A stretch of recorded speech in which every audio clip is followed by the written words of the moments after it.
Hello, everybody, and welcome. We'll be getting started in just a couple of minutes. We have a lot of people joining our webinar today. We are so excited about, so we're just going to give everyone a couple of minutes to join us, and then we'll be started soon. Thank you all for being here.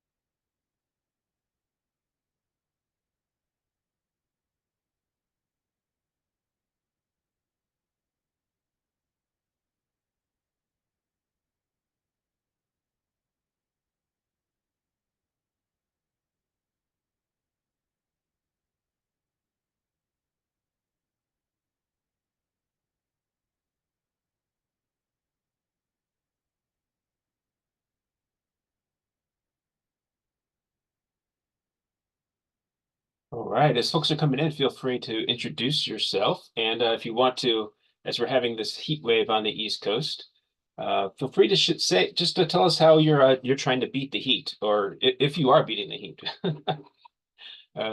Love to hear from you all on that. I appreciate everyone that's coming in today.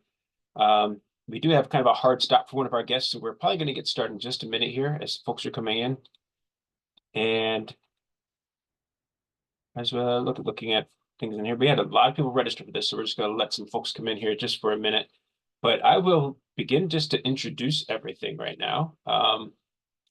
As we are transitioning right now to these monthly webinars. Some of you might have seen that the National Broadband Hub that we've been part of is transitioning right now to a different project, and so we are doing these on a little bit on our own, doing something a little bit unique outside of the National Broadband Hub. So welcome to AI and the Digital Divide here today.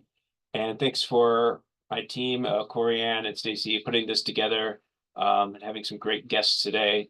This is such an important topic as we look at how to protect our communities against the AI, and also just provide understanding to them and understand where the world is going with this and what it means to protect data privacy, and also, hey, what are some good things that might be happening with AI, right? As well, connecting to some of the research with this too. So I'm glad that everyone is here with us today to talk about this. Seeing some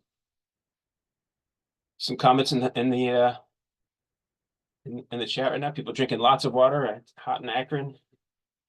Yeah, and grading. Oh, some folks from Cleveland. This is great. Heat's 102 today. Wow. And Hawaii, we've got Bert here, and Hawaii is our coolest here. So it's 72 degrees in Seattle. So hey, all right, we're getting the weather report from around the country. This is great. So all right, thanks for everyone from here. And as we talk about the theme today, just to let you know, we are going to be dropping some resources from each of our guests, some of the research that they're doing, links to some of the programs that they're working on as well, just to keep you better informed. And we are recording this chat, and we also have a transcript, so we'll be for this webinar. So we'll be posting this later on our YouTube channel and sharing this out with folks as well, for those that aren't able to make it. But and just want to let you know that we are recording this. So all right. Miranda's gonna be in the pool all week. I'm jealous of that. All right. All right. Yeah, thanks. For folks that are just coming in, we're just asking you, how are you beating the heat right now? And also, just feel free to just introduce yourself and which organization you're with or municipality you're with. That would be great. Well, today with us, we have our guests. And I'm trying to get down to the section I have here. Yeah, so we have our guests here today with us. Sachin Gupta, who is the Vice President of Business and Technology Strategies for CentraNet. We have Amina Fazlullah from Common Sense Media, and who's the Head of Tech and Policy and Advocacy for Common Sense, and Jasmine McNealy, Associate Professor for the College of Journalism and Communications at the University of Florida. Thank you for the three of you for being with us here today. I appreciate you taking your time. And I would love, maybe just go down the line, just for you to introduce yourselves, talk about some of the work you're doing around AI, and then we'll go into some questions that we have we have here for you, and also we'll take some questions from the audience along the way. So, Sachin, starting with you, can you just talk about your work that you're doing at the moment around AI, and introduce yourself and let us know what your research is, current research in is. Thank you, Andy. As you mentioned, I'm the Vice President for Business and Technology Strategies at CentraNet. CentraNet is a rural ISP. We are a subsidiary of Central Rural Electric Cooperative, so we are about as rural as they come.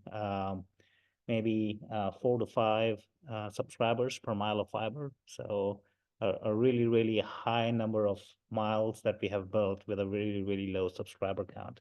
So like I said, as rural as they come.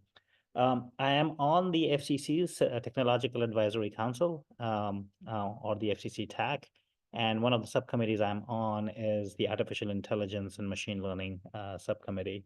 So I get to talk to a lot of intelligent people.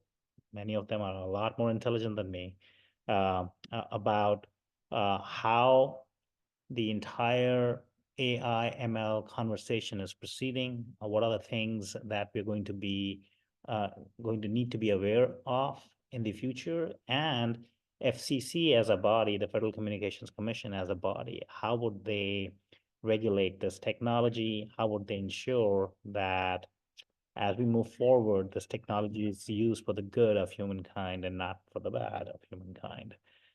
With every technology, you have both sides of that coin. Well, with that, I will leave the rest of my conversation for the questions when you ask them, Andy.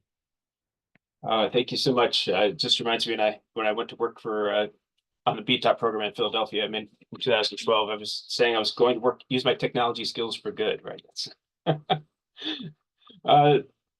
So let's start with Amina. Can you introduce yourself and just talk about some of the work you've been doing in AI? Yeah, my name is Amina Fazlullah, and I'm head of tech policy at Common Sense Media. And Common Sense has been following AI very closely with respect to how it will impact kids and families and be used in education. And to that end, we've developed ratings and reviews of AI systems and products that kids, families, and educators might encounter. We did an initial run, and we're planning to release more reviews because it is a fast-moving area where there's a lot of change. And we've also developed a module to our digital citizenship curriculum, which is a course that we offer K through 12 throughout the school system to help kids learn to be good digital citizens. So how to deal with issues like cyberbullying, misinformation, disinformation. And now we're introducing sort of what is and what are some of the pros and cons and risks to be aware of related to AI. We're also doing research into how kids, families, students, and educators are using AI and some of their thoughts and concerns around it as well. All right, thank you so much. And that leaves Jasmine. Can you feel free to introduce yourself and just talk about your current research, your current work that you're doing with AI as well? Thank you. Hi, Jasmine McNealy, University of Florida College of Journalism and Communications. I study emerging media, emerging technology, hoping to influence law and policy. That is, viewing how people actually behave and interact with systems, and how policy needs to come up in certain ways to more adequately reflect the needs and the impacts of technology on communities and communities on technology. Let's not forget about that part. I very much sit in the area a lot of times with respect to privacy, surveillance, data governance, and all those things that touch and impact artificial intelligence. And I want to know what it is we need to do to mitigate harm, stop harm, prohibit harm, punish harm, remediate harm when it happens. And so artificial intelligence is one of those areas that is impacting many different kinds of people, but in many different kinds of ways.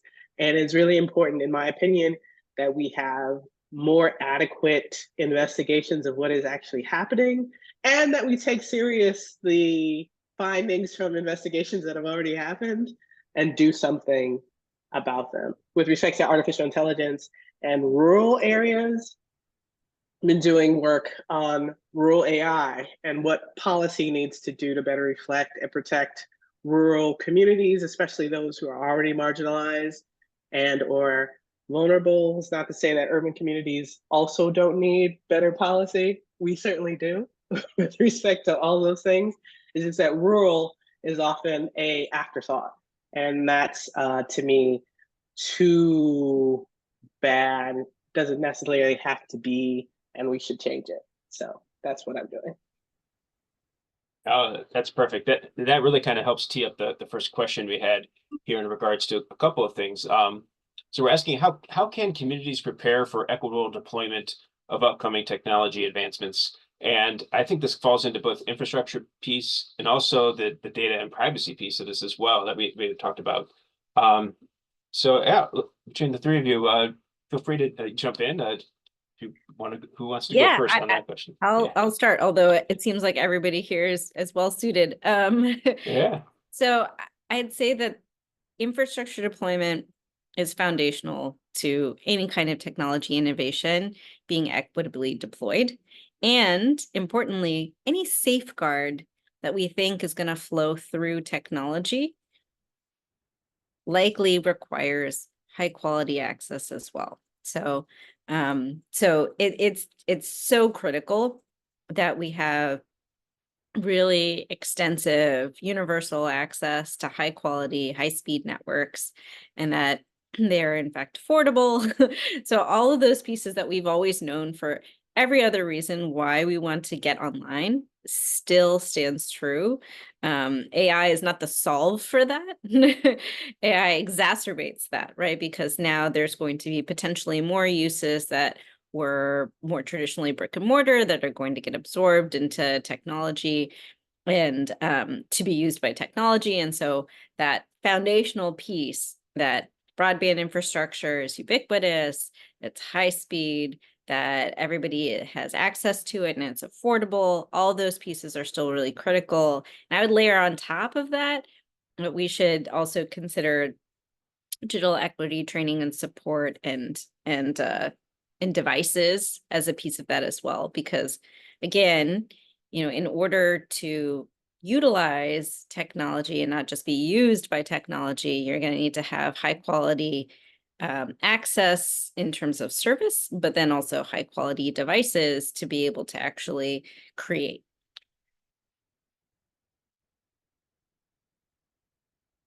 Yeah, that's great. Yeah, I appreciate that. It reminds me of some of the most recent AI devices that have come out as well. There's one called Rabbit, one that was connected, one that I can't remember the name of it, was connected to you as well. And seeing the connectivity was a big issue with some of those devices too, and privacy issues as well. Sachin, Jasmine, do you want to jump in on the question? Yeah, I'll jump in over here, and high quality is the key word over here. Amina said it well. High quality is a very, very key word over here. I'll talk a little bit about technology. So when you look at it holistically, there's roughly $150 billion that will be spent over the next 3 years into broadband infrastructure. So that's quite a bit of money. About 40 million Americans that currently do not have access to high-speed broadband, and $150 billion from Uncle Sam that we'll be able to spend to provide these people access with high-speed broadband. So let's assume, right, that the money gets spent correctly.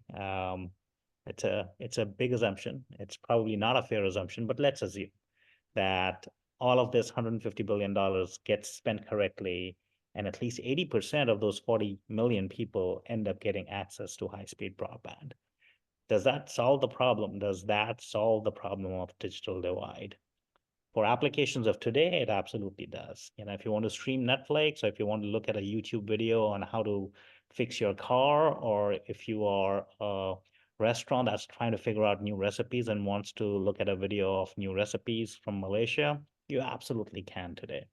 Video has a latency requirement of 100 millisecond in any network, including the low Earth orbit satellite can do 100 milliseconds, not a problem. But then you start looking at next generation technologies. So artificial intelligence is a technology that will give rise to new applications. These applications can encompass anything, right? They can be inside augmented reality, virtual reality. They can be things in IoT. They could be enterprise applications in the manufacturing industry. All of these would be low latency applications, which means that if I ask a question, so I'm sitting at my house, I turn on my Amazon Alexa, and I conversationally ask it, who do you think will win the next Super Bowl, right?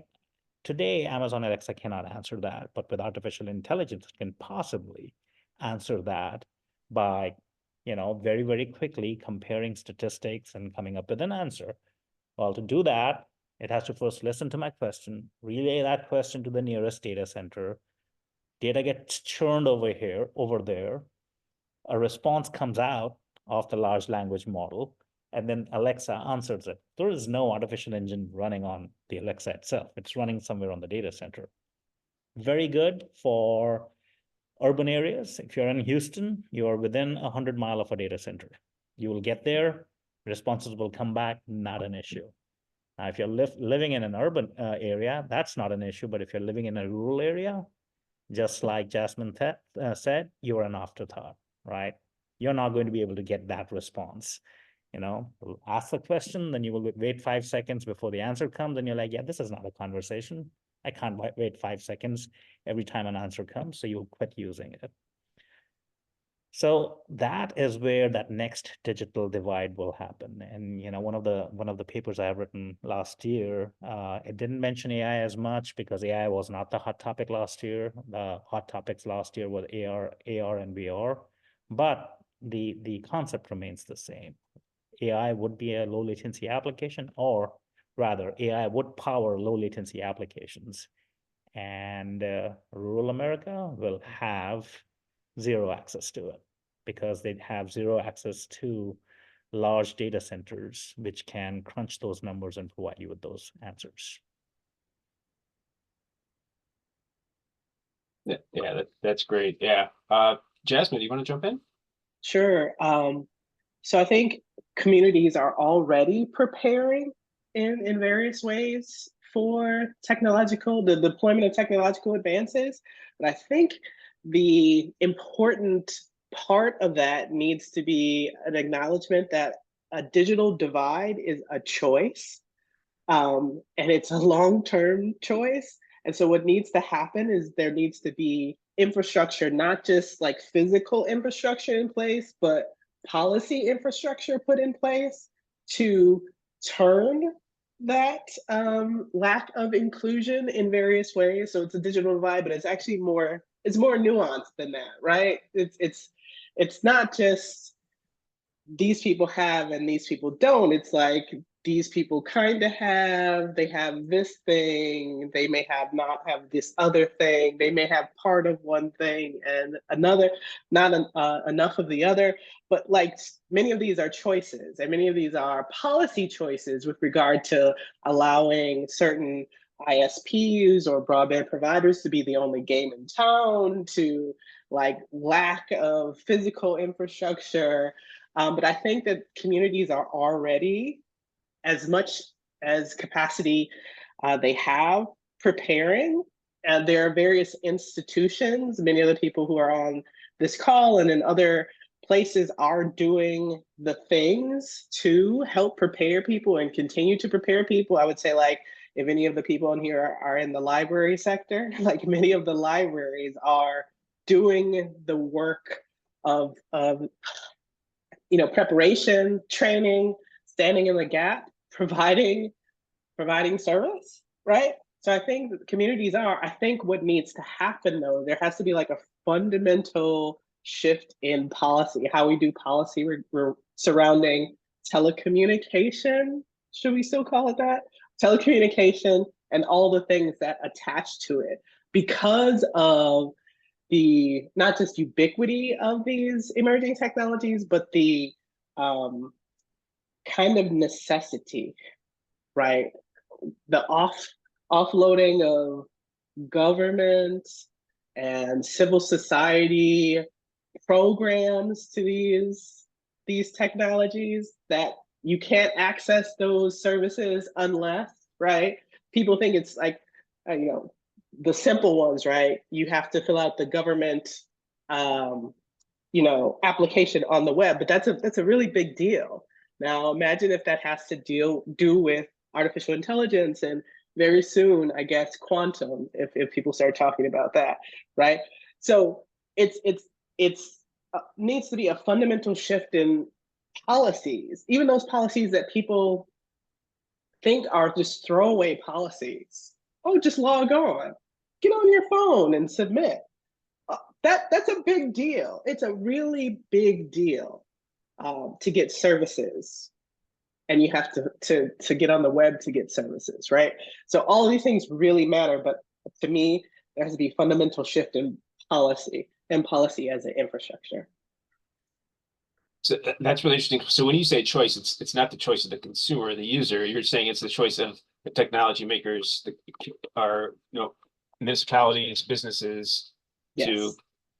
So one of my colleagues, friends, Dr. Youngwoo Kim at Drexel University, often talks about how technology is increasing at a pace that the digital divide, no matter how much effort we're putting into closing it, it just increases. How does AI help exacerbate that?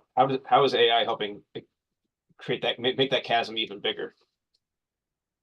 I'm happy to start. One of our recent reports found that there was, if you asked youth why they wanted, what they wanted to tell their parents about AI, and they would say, I'm not cheating all the time.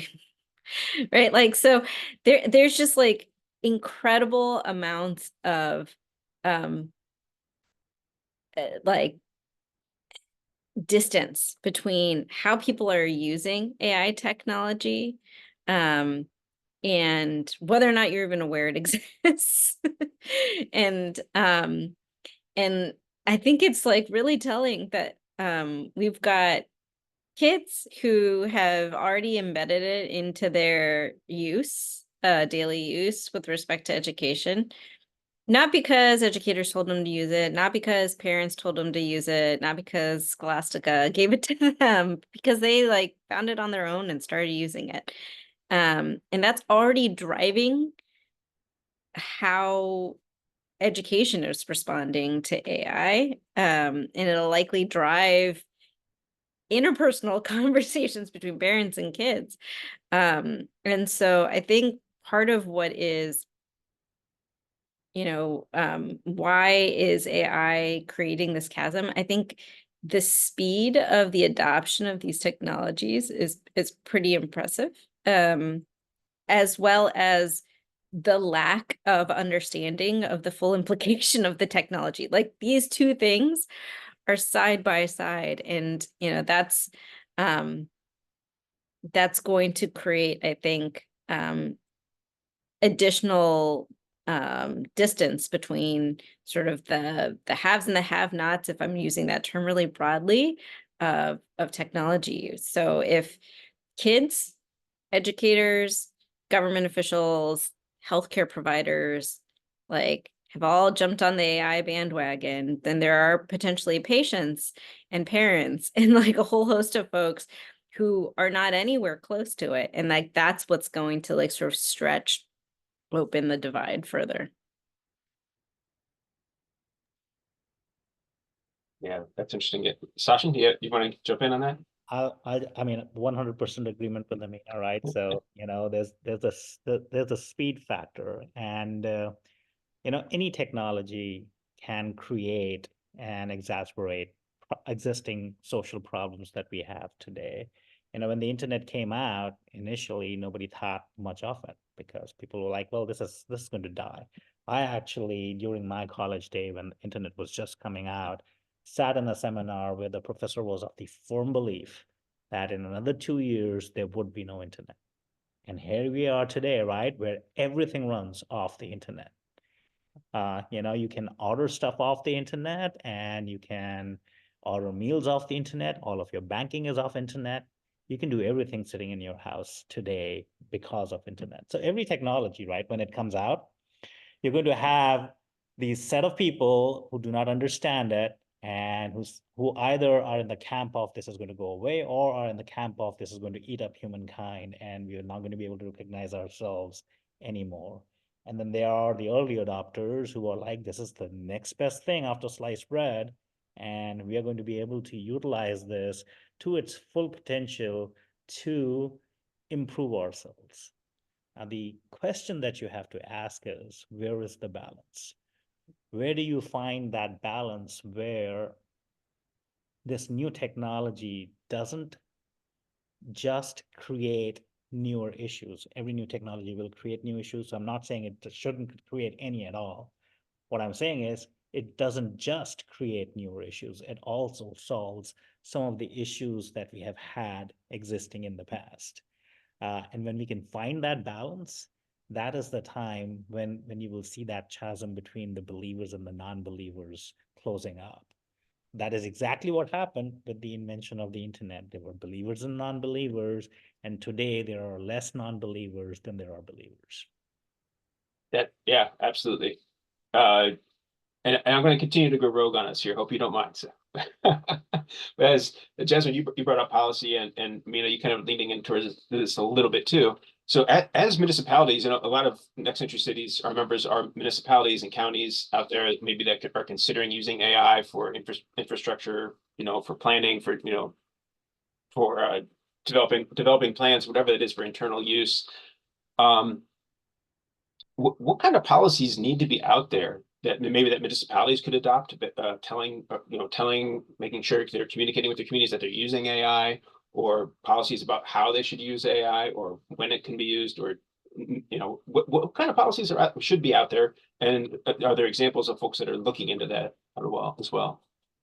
Yeah, so there are people looking into what municipalities are doing or should be doing with regard to the adoption of AI systems. The problem is many AI systems that are adopted don't belong to the municipality. It's not the municipality building its own AI, it's using a third-party system. And so the question is about procurement, what is going to be the contract with that third party? Who gets the data? Who gets to say they own the data? What are the uses? Are they going to be able to sell that data to other third parties or fourth parties, whatever we want to say, right? So all of this data, but even more to the more basic, right? What do you need AI for? I know AI, broadly defined, is sold to you, is hyped to you as this panacea for all that ails you as a municipality, as a organization even. But is it really, or are you going to cause more problems that you don't want to, or amplify problems that are already there as well? And it'll be really important for municipalities, for organizations period, to critically consider why would you adopt, even if it's any technology, right? But AI, because the stakes are so high with the outcomes, the inferences, the predictions that are being made, and because of our willingness to say, well, it's just math that's happening, and not that, no, it's math based on human interactions and historic data in these systems that we've created. And so it's really important to critically consider what it is that AI is going to be doing, why you need it.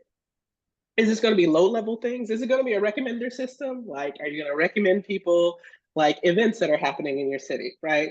Something low stakes, or is it high stakes? This is the AI system we're using to see who gets funding, who, we're going to, and we don't have certain data, so we're going to use proxy data, right? So the consequences are so high, the stakes are so high, the impacts are so high, and they're not just short-term, they're long-term, right?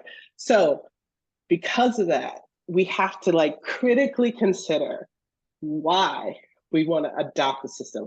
And there's some we will adopt because it's all right, or at least more all right. But there's some that are very, very, we should have a very healthy dose of skepticism surrounding them. So these are some of the issues that municipalities and other organizations should be thinking about when they're thinking about adopting AI, but any technological system, quite frankly, any analog system as well. So yeah. Yeah, I think it's important as we're seeing criminal justice systems use it to figure out which cases should go towards indictment, which should not. I can really see some of the bias built into that. So I think that's a key thing as well there too. Yeah, Amina, you want to jump in on that? Yeah, I think that it'd be really important. I mean, this isn't necessarily a role for municipalities, but I think it's important to support efforts that sort of offer those who are going to use AI systems a little bit more information on the safety and the risks inherent in it. So being able to do those risk assessments and audits before they hit the market will be really important. And so if you have somebody who's doing procurement for the city or for a school, they've got actual information to make an educated decision about it. Right now, we really have very little other than sort of the marketing that's actually out there. Alongside safety is also efficacy. I mean, I thought that was a really great point. Do you need this? Is this actually useful? Is the trade-off of all of your residents' data valuable enough to, have some aspect, some feature that you're already handling on your own in some other way, using AI, which also will then potentially, use people's inputs and data in a vastly different way. So I think sometimes there's a moment when that we're running into with technology where we're almost starting to see sort of a plastics moment, like that. Yeah, it is. There's technology that's enabling a particular task, probably doing it well. But is the trade-off to society or to the environment actually valuable enough to say, I'm going to go ahead and accept this innovation? And so I think we have to be thoughtful about it. There are costs to using technology. This is something I think, 10, 20 years ago, we weren't really thinking through the impacts of what happens to our data and then what happens to society when our data is taken and used by third parties and others. And so I think it's really important for municipalities and for cities to think of their role as like potentially protecting their residents, right? They offer an essential service. Their residents are using their services or their products. It's because they have to. So when you are putting yourself out there as a essential service, you should be really thoughtful about the types of data transactions that will occur when your customers, when your residents come to use that essential service, and be as protective as possible. And yeah, limiting your use of technology, I think, is not a bad thing. If you're limiting it to the most effective and the most safe options that are on the table.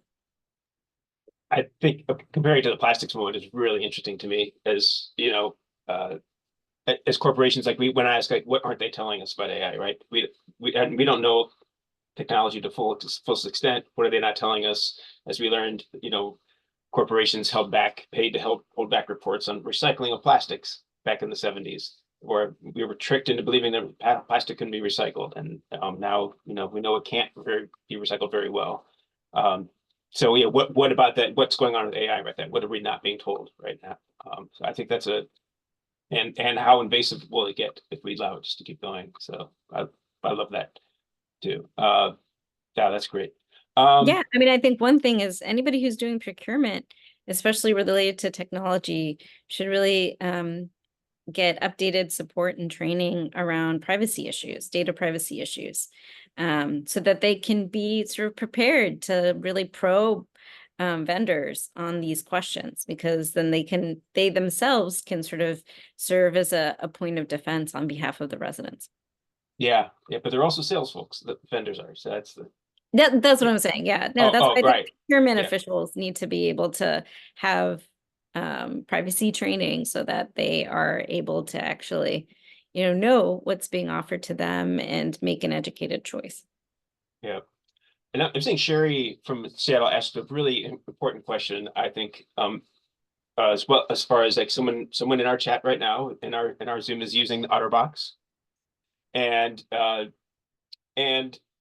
the OtterBox AI, which is that takes a summary of these Zoom events. And we tend to allow those in because I know a lot of folks use that as for an accessibility purpose as well. So I'm looking at, AI has some really good benefits for those with disabilities and accessibility needs. And so sometimes I see that at OtterBox AI, we've probably all seen it launch on, and I think, well, someone probably needs that for to assist them.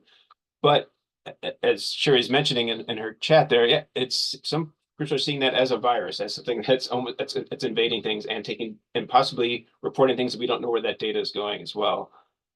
So that's an interesting concern. Curious if there's any thoughts on that. As we see positive effects of AI, but we also can see that could have some detrimental effect. Yeah, I'll take that quickly because I have to leave here in 3 minutes. But I agree with the sentiment. Any technology can be used both ways. It can be used for good or evil. It really depends on if our leaders are going to come up with policies that will ensure that technology is shackled in a way that it is not used for as much evil as it could be used, right? You're never going to be able to control it 100%. So AI is kind of a little interesting when it comes to that kind of policy, because with other pieces of technology, an engineer sits in his lab or basement or whatever, develops that technology, presents it in front of you, and then you start using it. And then you find out whether that technology can be used for good or evil, in which ways. AI, on the other hand, to be able to develop it, you have to feed it data. And is that data the right data that you're feeding it, or is it the wrong data? Is that data even allowed to be fed to that AI, because there are privacy concerns right there? So again, right, I said at my house, my Amazon Alexa listens to me 24 hours a day, 7 days a week, right? Their mics are open at all times. Do I know if any of my conversations are going out to go train a large language model? I don't know. The terms and conditions I signed were I accept, right? I didn't read through all of them. So I don't really know if any of this data is going out or not. And based on this training data is what really that AI algorithm will be able to do. So you will end up having gaps. Specifically, just like Jasmine said, right? Vulnerable populations, disadvantaged populations who currently do not have access to technology will continue not having access to technology because their thoughts and their speeches are not included in the data set that is being used to train AI. It's kind of a vicious cycle. Yeah, absolutely. Thank you for sharing that. Yeah, it's Well, with that, I'm going to take off. I have to go catch a flight, and I'm really sorry I was not able to do all of this. This is a really, really interesting conversation, but I do have to go catch that flight. So well, I appreciate your time. Yeah, I appreciate your time. Safe flight, and we've posted some of your resources in the chat, so hopefully everyone can take advantage of those. And we appreciate you. Thank you so much. Perfect. Thank you. Yeah. Well, that's great. So getting back to some of our questions, and I would for those listening and audience on Zoom right now, please feel free to ask more questions in the chat. We can get to those as well.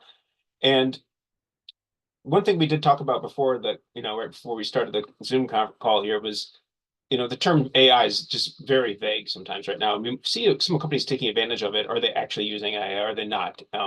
So what are some of the misconceptions we're seeing people might have about that, and municipalities might have about you know, when a company says they're using AI and they're saying, oh, we're going to protect your privacy, your data.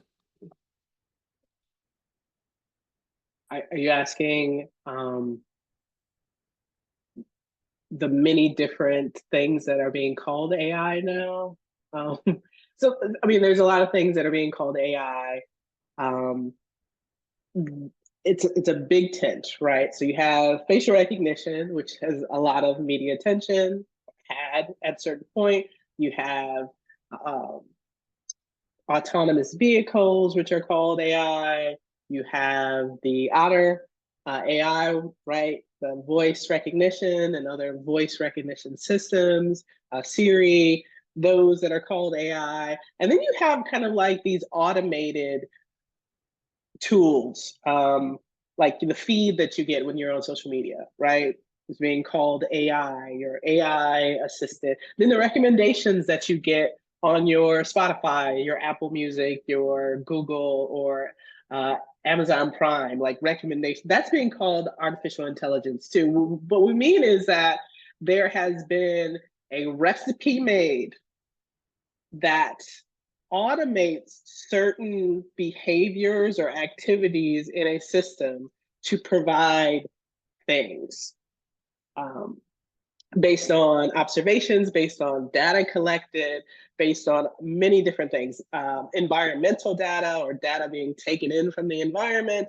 Like it really just depends on the system, but there's automation happening in the background so that you rapidly receive some product or process. So that could cover so many different technologies and technological processes.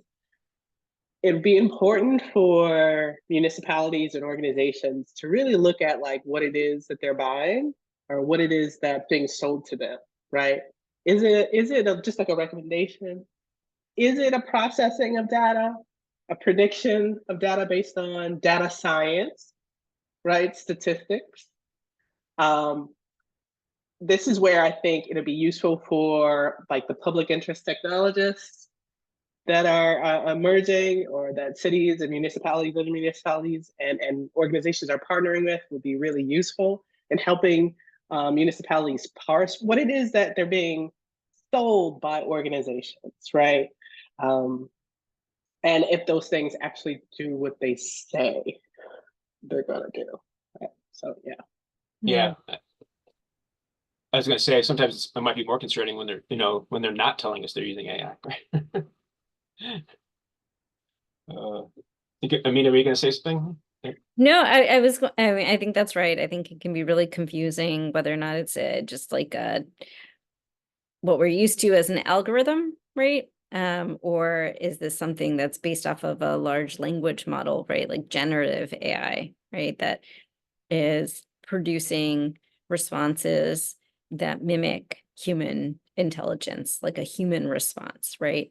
And I think, you know, those are big distinctions, because if you're using technology that runs off of a large language model, then the discussions around what type of data is it trained off of, what type of protections are in place to prevent harmful outputs, how is it going to, will it train off of the inputs that are placed into it?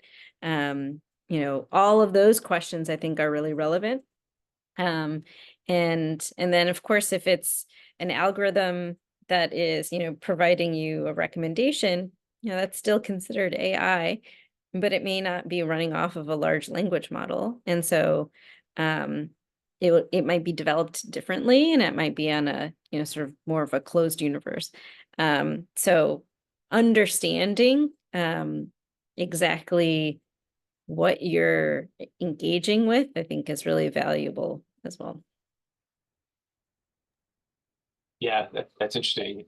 And I believe you said you were working with Common Sense is working with some teens and families on AI as well, and helping to better inform folks. Can you talk more about that? I'm curious what some of the responses from responses from the teens are as they're learning more about AI and working with that. Yeah, so we released a report, the Teen and Young Adult Perspectives on Generative AI. These are patterns of use, excitements, and concerns. And so it examined generative AI used use by race and ethnicity, age, gender, and identity. And it shared findings on how different demographic groups perceive and interact with generative AI technology. And some of the highlights were about half, 51% of young people aged 14 to 22 have used generative AI at some point in their lives, which is pretty astounding considering how recent consumer use of AI, generative AI is. Only 4% reported being daily users, and 8% of young people had never heard of generative AI.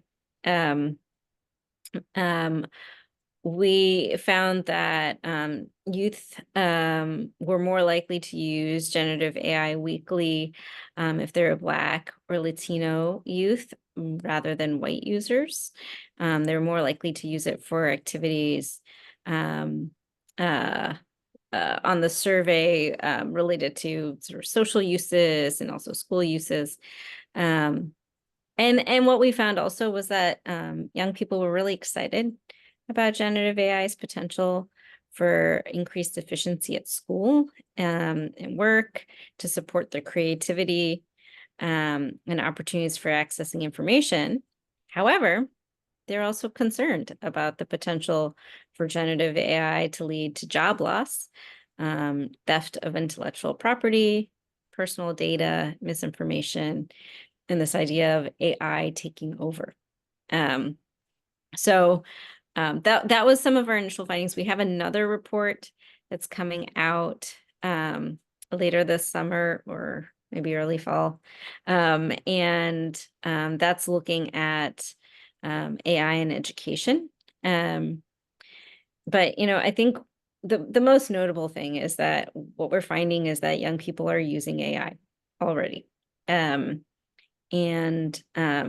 some of the resources that we've produced right now are to try to guide people as they're using it, so they at least are a little bit more informed based off of some of our ratings and reviews, but also trying to kind of flag for folks what they're encountering. Because sometimes I think, not just kids, but adults too, when we see a piece of technology, we think it's like fully baked, fully tested.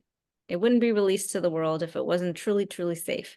And I think just saying that, like, hey, that's not true is helpful, because then folks, when they start to use technology or making that decision, do I want to use this? They can start to think twice. Okay, what are the risks associated with this? If it gives me an answer, it may not be the right answer. It may not have real sources. It may not give me an answer. It may give me an answer that is very sort of narrow or based on biased data. And understanding that before folks engage deeper with AI systems, I think, is important. So we've developed a curriculum for grade 6 through 12 that is focused on sort of just what is AI? What are the risks with AI? It's very simple. Why I bring this up is because it is curriculum that I think could be shared with adults, with caregivers, with anybody who's new to the internet. And, we welcome anybody using or cribbing off of it because I think it's useful information. So I'm happy to share that in the chat later. Yeah, I think Corianne just shared that in the chat for folks there too. So that's great. Yeah, and Jasmine, I don't want to get to some of the community questions too. We have here, might have here, but I want to make sure we get back to the rural perspective, because I know that's something you're concerned about too. What are we missing? Like, if rural folks can't access AI, what are some of the risks that are out there in general? What are you seeing from the rural perspective? I mean, one of the things that Sachin brought up was the amplification of already inequitable systems. So we think about the loss in rural hospitals or the amount of time you have to drive to get healthcare. We think about over the past 4 years, the pandemic, when there were school closures. And so school was taken online, but you can't get online if you don't have broadband or Wi-Fi or a place nearby that you could walk to or ride your bike to use their Wi-Fi or broadband, right? So we have health, we have education, we have labor, right? So people think of rural, many times people automatically think of farms, but the majority of people in rural communities do not work in agriculture. They work in service industry type jobs. And so what does that mean for those in those industries where, for example, AI is now being used as an evaluation tool, right? And or a pre-hiring tool to see if people are even worthy of being interviewed. I would also say that AI is an environmental concern that we haven't talked about much, but AI uses a lot of energy. Cloud service and data centers use a lot of energy and they use a lot of water. So what are the environmental and climate change impacts for people in rural communities who probably will be the first people to be impacted by those environmental things that happen? Those are just a few, right? But those are really big concerns for people in rural communities. Again, I'm not saying people in urban communities don't face similar things. What I'm saying is if we're going to start exasperating already inequitable systems, that adding technology as a system, both the impacts, the policy or lack of policy surrounding it, and the other ways that it touches so many different parts of our lives, we really need to start thinking about what can rein that in many different ways. So those are the kinds of concerns I have. So Bert asked, how do I define rural? Yeah, so not urban, right? So, and that's the kind of the definition that's being used, and because there's so many different definitions of rural across the United States, even within the state I live in the state of Florida, there's a couple of different definitions of rural. How I define rural is places or spaces that lack a density of population, but also a density of infrastructure. And I think that's crucial to consider. But yeah, so rural is defined many different places. I was doing some research about what does rural mean in Latin America, and I found the same thing. So rural has this kind of like general definition of lacking in people, lacking in community, lacking in services. Yeah, I think it's a little more nuanced, but yeah. Yeah, and I think what it means to be 2,000 miles away from a major data center, it just means it's a lag in AI's response, right? So, right, and it's just going to be a slow response back to, it makes these tools less efficient and less usable in many ways too. So I think that is also the concern that's there for that too. Yeah, that's interesting. I'm curious if there's any more questions from the community here. If you want to raise your hand, you're welcome to, or put your question in chat, as we have about 5 minutes remaining here in the webinar.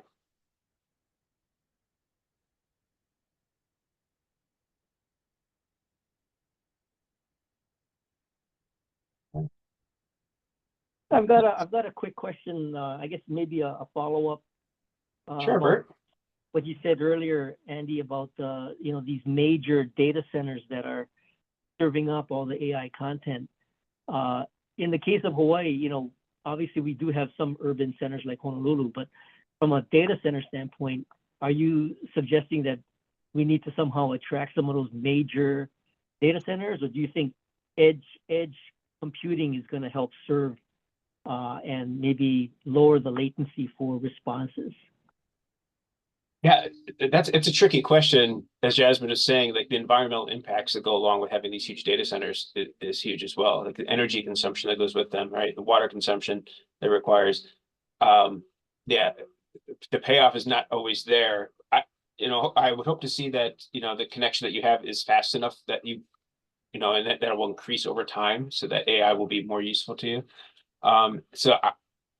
It's not quite my field exactly, but I would say it's a balance of something you really do have to balance with, right? Is that environmental and data impact. Then you have to weigh that again. Well, there's jobs, right, that come with that too, as well. But so Jasmine, it looks like you were shaking your head there for a second. Yeah, so I would say, I personally, I wouldn't be like, yeah, let's attract the data center, because usually data centers are set out in rural areas and they have these huge environmental consequences. There are jobs that are attached to them, but they're also long-term environmental consequences to, Hawaii is beautiful, right? And then sticking a data center out, in the rural area is question what's the impact on the environment, long term, short term, and long term. But I think there are perhaps there are other ways of, I think, establishing the latency that needed or necessary for stronger or better, more adequate broadband or other services. I'm not sure that the data center is always the way to go for that. Thanks. Absolutely. Yeah. All right. Well, just about running out of time. I'm curious, Amina, Jasmine, do you have anything else you wanted to add here, maybe that we didn't get a chance to cover, that you're thinking that have come up with maybe with the discussions here? Yeah, well, one thing that, it struck me when it comes to policies at the city level that's important on AI. I think, like, obviously training for procurement, making sure you've got strong understandings of data privacy in place so that you can protect your residents. And updating and adapting your procurement guidelines to match the moment, I think is useful as well. So, being more flexible in adapting that. The other is digital equity. Having digital equity programs, I think, is really important. If you're going to, again, if you're going to have like a roadmap on innovation within your services, with the city or the municipality, I would embed questions around digital equity before you innovate. Really think about, what is the profile of my community? How many people have access? What kind of access do they have? And then also, what are the services? I mean, are they better delivered if there is some kind of human interaction, or if people are coming into the community to a particular town center? What do you lose when you don't have that sort of foot traffic and the human feel that, you're going to get out of delivering services a different way?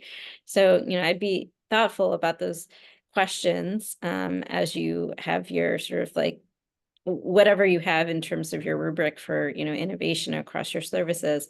I would embed digital equity questions, but then also building digital equity programming alongside your services. So making sure that whether it's your schools, your libraries, any other community centers have support to deploy digital equity programming, digital literacy lessons, and have insight and input from you, from the municipality and from the city as to what's coming down the pike, right? Like, so if you're thinking of transitioning some essential service online, reach out to those partners early, get their input on what kind of training modules they could put together, what that like cadence should be, so that when you do deploy, that people actually do have a sense of what's going to happen, and you have sort of the best sort of debut for whatever your new service is. So really partnering innovation with digital equity, not only in your decision making, but then also in your deployment, is really critical. That's great. And as we have a minute left, Jasmine, I want to make sure you get a chance to say something before we end. Yeah, so I would just think about how self-governance could be a part of this equation, co-creation and collaboration between community and community groups, and the building of your own structures and technologies. So mesh networks, for example, but being able to govern those is where the money resides, so to speak. So, and I don't mean money, but I mean like the value in being able to own the thing and rule over it or govern it yourselves. All right, thanks. Oh, thank you so much for you both joining us. This has just been wonderful. Thanks for everyone else for joining us today and being involved in the conversation. Yeah, please take a look at our 2023 year in review from last year, but also our most recent tech policy bulletin as well. We have some great information in there. And yeah, next month we have our broadband book club, Privacy at the Margin. So I hope they can join us there on July 25th. Is our second iteration of the broadband book club. Crazy idea that I had a while ago, but we're hoping to keep growing this. I hope you join us reading the book and joining in the Q&A for this. It'd be great. And yeah, thank you so much. I hope everyone finds a way to cool down and keep cool. And thanks for everyone for joining us today with Next Century Cities. And we will be posting the transcript and the video for this soon. So thanks again for everybody. Take care and have a great rest of the week.